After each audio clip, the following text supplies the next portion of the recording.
Kenapa Nabi menyarankan punya anak banyak? Itu ulama tahu logikanya tadi. Kalau Anda kompetisi di satu kampung, Anda kalah populasi, pasti kalah tradisi. Suatu saat mereka akan dominasi. Tapi kalau kita yang menang, kita yang menciptakan tradisi. Karena kita orang baik, tradisi kita adalah sholat, baca tasbih, ngaji.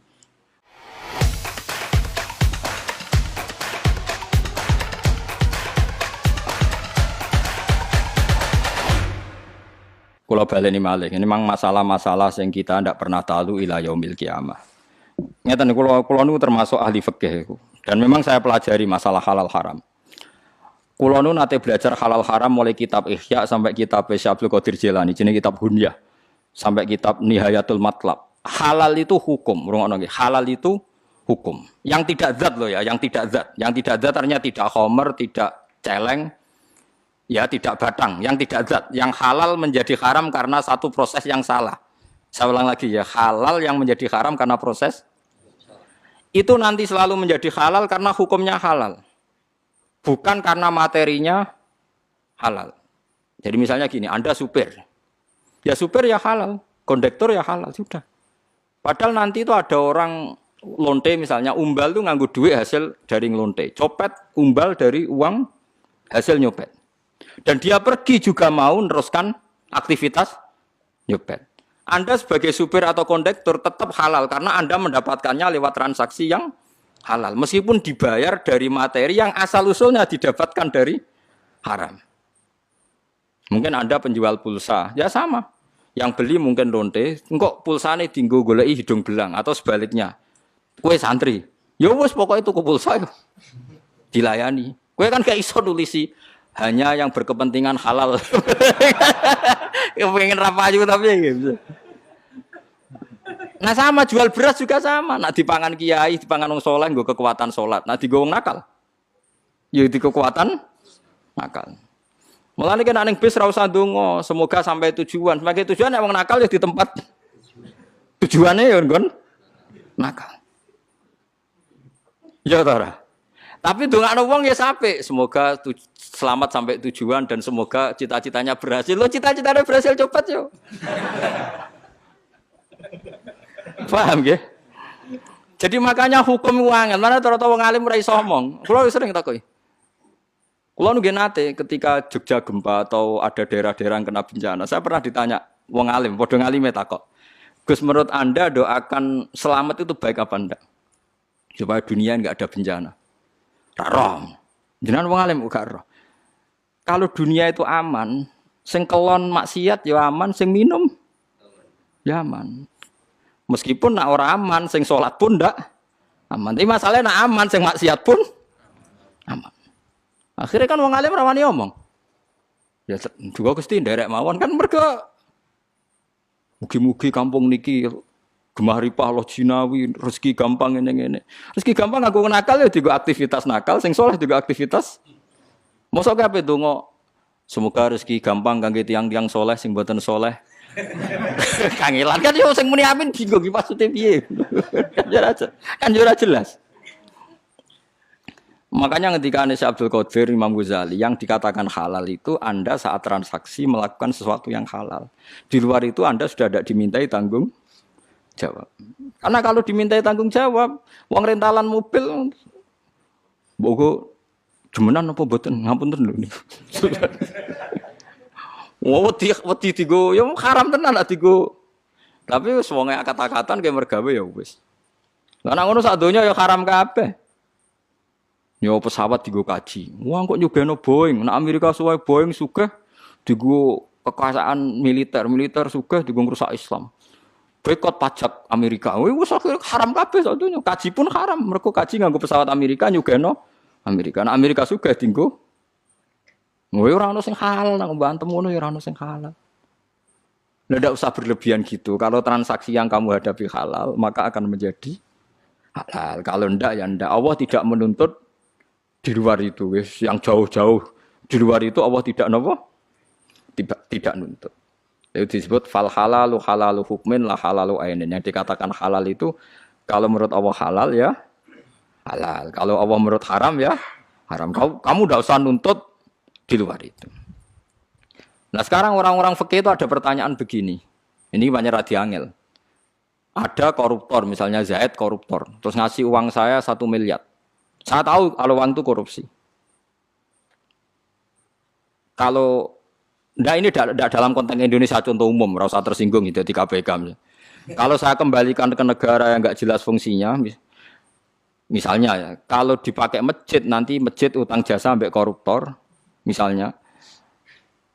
Kalau dalam fikih Islam cara pandang tidak seperti itu. Uang 1 miliar yang penting kamu sita. Karena kalau dikembalikan orang fasik akan dipakai kekuatan fasik.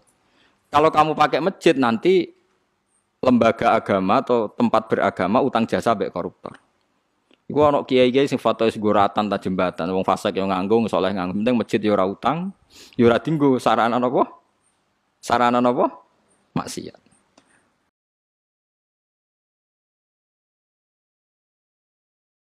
Dalilnya adalah ketika Nabi perang mbek wong kafir, rungokno. Ketika Nabi mbek perang wong kafir, ketika wong kafir kalah, hartanya orang kafir disita apa ndak?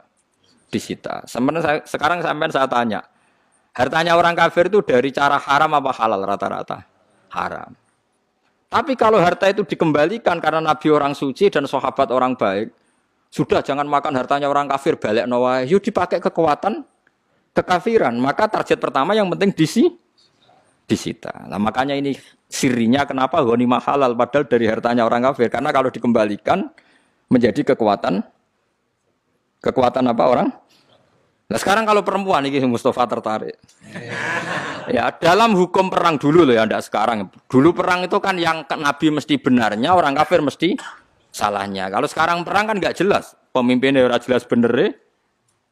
Paham nggih? Misalnya ada orang kafir perang. Mulai dulu perangnya bawa perempuan karena sebagian aktivitasnya memang harus perempuan, mungkin yang ngatur obat, yang ngatur pernak-pernik. Itu kalau perang kafir kalah, perempuan ini jadi amat dulu. Dan halal dikeloni, misalnya dikeloni Mustafa ya oleh. Asal bagiannya loh ya, wis ditentukan oleh imam. Sing elek bagian Mustafa, sing iki seperti itu. Karena pembagian oleh imam ini bimanzilatil akdi sama dengan akad. Memang itu seperti itu aturan Al-Qur'an. Walladzina hum li furujihim hafizun illa ala azwajihim aw ma malakat aimanuhum. Amatlah kemana. Logikanya gampang, kenapa menjadi halal? Padahal kadang punya suami di negara kafir harbi. Karena logikanya gampang. Kamu merasa jijik ngeloni orang amat. Misalnya Mustafa, biasa iktikaf biasanya masjid kok ngeloni nopo? Amat. Mboten Gus niki mboten nyaman kula kok ngeloni tiang kafir. Amat kula balekno mawon ning wong kafir. Nanti amat ini ketika kembali wong kafir dikeloni wong kafir, maka akan mereproduksi tiang kafir. Jadi dari orang kafir kosong menjadi 2, anak-anake loro, anak-anake 5. 5 kok dia anak 5 kabeh selawe. Berarti gara-gara Mustafa mbelekno amat nglahirno wong kafir selawe dan seterusnya. Tapi nak dikeloni Mustafa, nglahirno imam masjid, muadzin, wong nganggur macam-macam, tapi kan Islam, maksudnya tetap Islam, maksudnya ya tetap nganggur maksudnya, tapi Islam. Sebebo ngurusi masjid, musola, gue kegiatan macam-macam lah. Ya sih ya ngurusi jenazah, tapi kan mergo anake kiai. Sehingga ketika orang kafir menuduh kenapa sahabat itu hipersek, karena kalau perang menang perempuan kafir dipakai amat. Kamu sebagai ulama, kamu harus tahu hujahnya karena kalau yaitu tadi, kalau diproduksi orang kafir ya akan produksi orang kafir, kalau dikeloni wong Islam yang produksi itu sirinya kenapa amat halal. Tapi halal ini pilihan, kamu boleh saja enggak ngeloni, tapi jangan kebalikan. Sama pedang atau senjata yang dimiliki bajingan, kamu boleh saja enggak pakai, tapi jangan kembalikan. Karena kalau kamu kembalikan dipakai kekuatan kefasikan bajingan. Wahakada dan seterusnya. Makanya dibutuhkan ulama untuk menjelaskan hikmah-hikmah hukum nopo Islam. Meskipun misalnya kayak sekarang kamu tidak wayo, ya kamu harus tahu seperti itu. Misalnya taruh saja gini, ada satu kampung yang non-muslim 500, yang muslim 500. Ini hukum demokratis saja. Ini rungokno tenan, ben para pangeran. Ada satu kampung, misalnya Bedugan sini ya, yang 500 non-muslim, yang 500 muslim. Enggak, hukum demokrasi, enggak usah pakai hukum perang. Kemudian yang orang kafir 500 itu atau orang fasik atau apa saja yang enggak soleh. Ini papat kabeh. Atau anaknya bojone sitok tapi anaknya aki-aki. Taruh saja misalnya bojone sitok tapi anaknya 10. Berarti 500 kali 10 piro, Mas? Gak iso mesti matematika dene. Piro Kang 500 kali 10? 5.000. 5.000. Sing wong soleh duwe bojo mok sitok, anake mok loro. Piro? 1.000. Ini andekan nanti pilkades pakai demokratis yang menang kafir. Gara-gara mayoritas ning perapatan yo kafir, ning dalan-dalan yo kafir karena apa? Mayoritas. Di sini dalam konteks seperti ini orang Islam wajib di anak akeh, kabeh haram.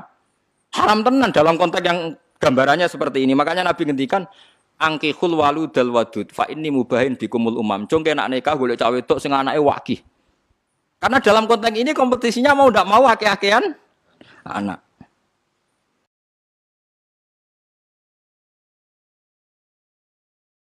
Janding anak walian.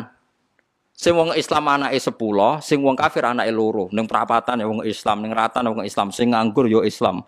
Sing warung ngidul ya. Sehingga kok ning warung itu dibagi wong Islam.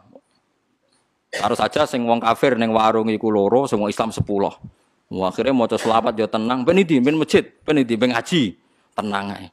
Tapi nak walian sing kafir 20, sing Islam loro, apa ning ndi? Kadose badhe mriko. Kan bingung. Nah, di sini kenapa Nabi itu kadang unik mengatakan cung kowe anak sing lah saiki wong ora ndelok asal usul hukum negara wis Islam kabeh anake tetep akeh lah akhirnya pengangguran akeh kan. Lah iku jenenge wong sing ora roh usul fikih wis ngajine wis ora nganggo usul. Dadi nek nganggo usul fikih konteksnya seperti itu, cara pandangnya seperti itu. Mulane adinu aklun waladina liman la aklala. Sugih nggih ngoten padha. Kowe kudu wajib sugih, bandingannya seperti itu. Ada non muslim 500, wong Islam 500. Sing iki sugih, non muslim sugih. Wong Islam buruh, akhirnya jam sholatnya enggak boleh nih. Tapi nak walian sing sugih Islam wajib sholat. Sing ra sholat ra untuk pekerjaan kan bingung kabeh. Jadi makanya di sini ini kadang-kadang Islam itu memperlihatkan sebagian hukum Islam itu dinalar iku mau. Kenapa harta rampasannya orang kafir menjadi halal? Bukan karena ainnya menjadi halal, tetap sangka donyane wong kafir haram. Masalahnya kalau dipakai mereka lebih buruk, maka Allah menghalalkan untuk dipakai orang Islam dalam konteks perang, maksudnya rampasan perang. Ojo terus kowe nyolong saiki mboten angsal tetep nyolong. Itu tidak fair karena mendapatkannya. Lah saiki nggih sami. Donyane Fir'aun sing dipangan Nabi Musa. Nah sing dipangan Nabi Musa yo halal karena nanti fungsinya menjadi ibadah. Sing dipangan Fir'aun yo haram mergo fungsine dadi kurang ajar. Wah kadang. Paham ya terus sampean ra usah janggal kenapa ada apa tadi? Napa jenenge harta rampasan terus wonten amat. Nggih bojo akeh nggih ngoten sami mawon logikane. Kalau ada 4 perempuan dibina orang soleh, berarti Anda membina orang lebih banyak. Bina 1 saja baik, apalagi bina 4. Asal mampu loh. Karena tadi kalau bandingannya 4 perempuan dipimpin orang tidak soleh, berarti ada masalisasi orang tidak soleh. Nah dibina orang soleh, berarti ada masalisasi orang soleh. Ya, tapi syaratnya ojo tambah sitok ucul sito lah, nah itu ora sito papat Kang. Tapi secara akal kita tetap tahu kenapa pernah boleh poligami dan sampai sekarang boleh. Soal rawani nglakoni ora usah ora masalah, itu urusan masing-masing. Tapi tahu logikanya, nggih tahu. Lah hikmah tahu logikanya gak janggal mbek Kanjeng Nabi Muhammad sallallahu alaihi wasallam. Kita sebagai ulama hanya punya kepentingan satu, orang itu tidak janggal dengan nabinya. Kalau bolak-balik matur teng ngaji teng mriki, saya masih ingat betul. Dulu ketika Agim poligami dan akhirnya jatuh, itu sebetulnya enggak masalah. Karena hanya seorang Agim, itu urusan beliau lah. Enggak masalah urusan masing-masing. Yang menjadi masalah kemudian ada satu media nasional yang terus menyorot tentang jeleknya dan enggak menyebut Agim lagi. Poligami itu buruk, bukti hiperseks, menterlantarkan istri pertama, digugat. Semua penulis begitu. Nah itu terselip supaya orang janggal dengan poligami. Nah wis janggal mbek poligami, ben janggal mbek Nabi Muhammad sallallahu alaihi wasallam. Ini yang kita anti. Sebenarnya kalau orang janggal sama Agim pribadi, janggal sama saya, janggal sama Mustafa itu enggak apa-apa. Tapi kalau orang Islam dilatih janggal sama poligami, kemudian janggal sama nabinya. Nah ulama itu punya tugas supaya memaklumatkan itu. Bahwa itu rasional. Karena kalau jumlah orang Islam banyak lebih baik, orang soleh banyak lebih baik. Soal kita tidak berani urusan nafsa poligami wis wedi bojo apa meneh. Wah, tetep wedi nek iku permanen kan iku. Poligami tetep wedi. Tapi itu seonako itu sesuatu yang berbeda. Lah nek wedi gampang terus nyolong-nyolong nak payu kan ada masalah. Asal payu ae, tapi masalah di belakang. Nah, tapi kalau delian biasanya enggak melahirkan generasi yang baik. Terus rodo idiot anaknya macam-macam mergo kurang warisan, kurang macam-macam. Terus melahirkan generasi pembohong mergo biasa bodoni. Nak wani ya diresepseni. Wah urun pokoknya. Agar sing wani poligami tenanan resepsi tak bayari. Tapi resepsi itu. Oh, coba wani bayar tok ora wani napa? Tak undang kabeh sing ngaji Jalalain. Resepsi tapi syaratnya napa? Wah, kodang tenan. Nak ben perang Brontoyuda. Lho kula nu sering diskusi ngoten karena tadi itu. Aja sampai wong Islam janggal ambek nabinya. Mergo ciri khas nabi itu rasional paling tinggi. Itu tadi, kenapa Nabi punya istri banyak? Kenapa Nabi menyarankan punya anak banyak? Itu ulama tahu logikanya tadi. Kalau Anda kompetisi di satu kampung, Anda kalah populasi, pasti kalah tradisi. Suatu saat mereka akan dominasi. Tapi kalau kita yang menang, kita yang menciptakan tradisi. Karena kita orang baik, tradisi kita adalah sholat, baca tasbih, ngaji. Nah setelah kita mayoritas ya tidak mendesak poligami. Karena tradisi ini sudah benar. Bahkan kalau kita istri banyak, anak banyak malah melahirkan masalah. Bapak es nganggur kok anaknya akeh, kenapa pengangguran kan? Wong kiai ra kramat bojone akeh. Wes ngerti-ngerti ilang sitok butune buling-buling kuru-kuru cilik-cilik wes. Aneh-aneh wae. Tapi apapun itu kita tahu logika sing dibangun para napa? Para napa? Nabi.